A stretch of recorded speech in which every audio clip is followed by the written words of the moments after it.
ከዋንጫው ድላችን በኋላ እኮ ከሚዲያ ካፕ ኮንዲሽን አለቀቀን ምልል ነው እኮ ቀደዳ ትጠላለህ። ረስቼው ደግሞ ሲክስ ፓኬን ሳላሳይ ፔናልቲ በቃ መሊያምት ዋንጫ ከበላ ነው ብያለሁ። አልዘነጋሁትም። ሲክስ ፓኬን ሳላሳይ ይሄ እንዴት ነው ነታል ግዴለ ህዝብ ካየ ይበቃል። ህዝብ አይቷል። ለማንኛውም ማውራትም ጎበዝ እንደሆነ ነው፣ መጫወትም እንደማይጠፋን አሳይተናል። ሜዳ ላይ ቢያንስ እንዴት መጫወት ያው ፊትነሱ ምኑ ዋና ስራችን አይደለም አይደል ወይስ እናሳብ።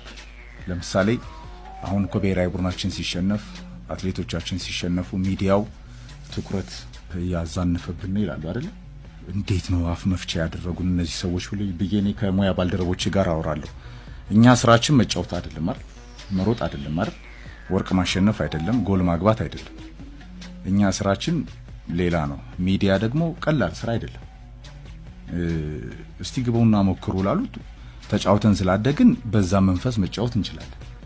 ግን ደግሞ ሚዲያ ቀሽኖ አሳምሮ ዘግቦ ሰው እንዲወዳ አርጎ ተርኮ ተንትኖ ጽፎ መሞከር ነው እንግዲህ ሜዳውን ፍረሱም ስላለ።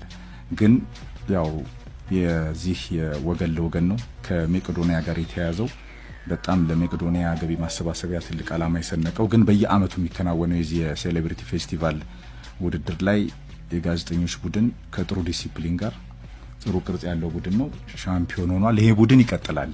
በየሳምንቱ ልምምድ የሚሰራ አርገ ነው እንቀጥላለን ለማለት ነው። ቢያንስ ሲክስ ፓክ ለመሆንሽ ያው ለራስ ሲባል ለጤና ሲባል